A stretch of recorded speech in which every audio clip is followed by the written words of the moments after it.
If you're not watching this anime right now, you will definitely regret it. Yeah, this anime season is absolutely stacked with both new interesting shows and sequels that everyone been waiting for finally arriving. Heck, this season got an idol anime that's so good it became #1 on Mal just off the first episode. And for anime fans like you and me, this is the perfect scenario. But the problem is, you don't have all the time in the world. You're bound to put some good shows in your watch list only for you to banish them to the Shadow Realm, never to be seen again, in favor of watching either the anime that's most talked about or that you have already experienced before. But what if I told you that there's an anime that you gotta start watching more than Hell's Paradise, Oshinoko, and even Demon Slayer?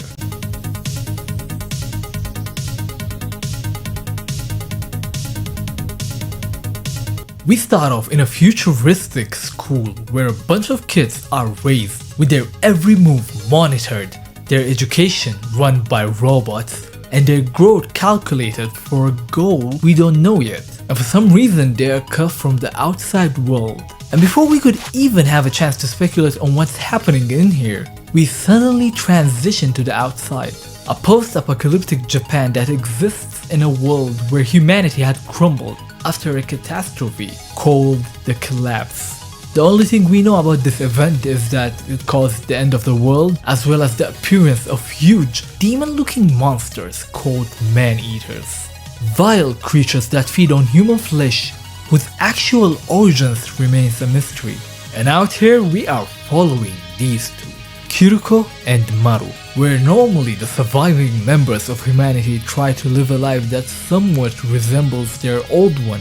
These two, on the other hand, are moving forward on a journey in search of a place called Heaven. Why exactly? Because Maru's guardian asked Kiriko to escort him there, right as she was dying from a fatal illness. Why does Maru need to get there? Why did Kiriko agree to this crazy mission? What was that illness? Well, these are all things that we don't know.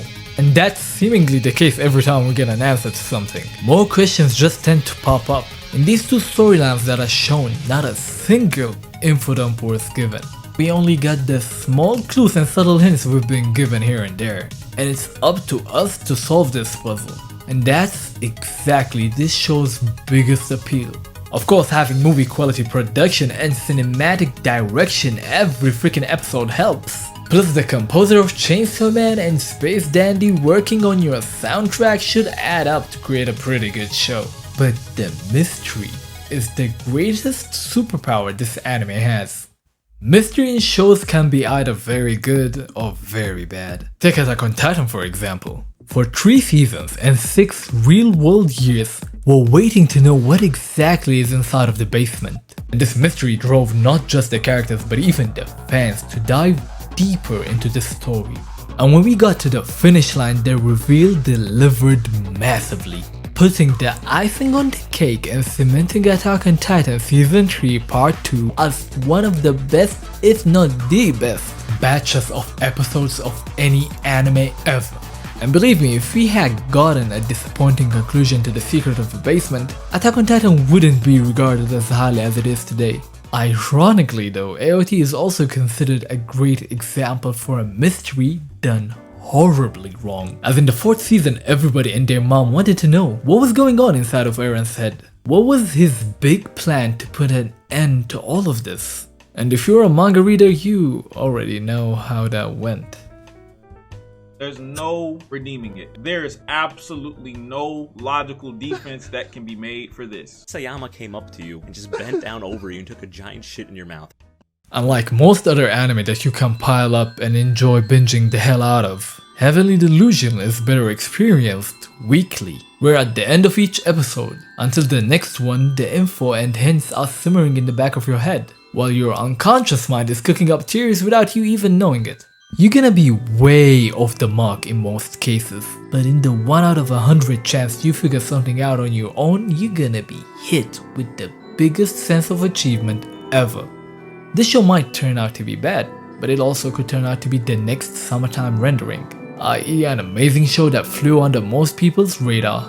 So which one will it turn out to be?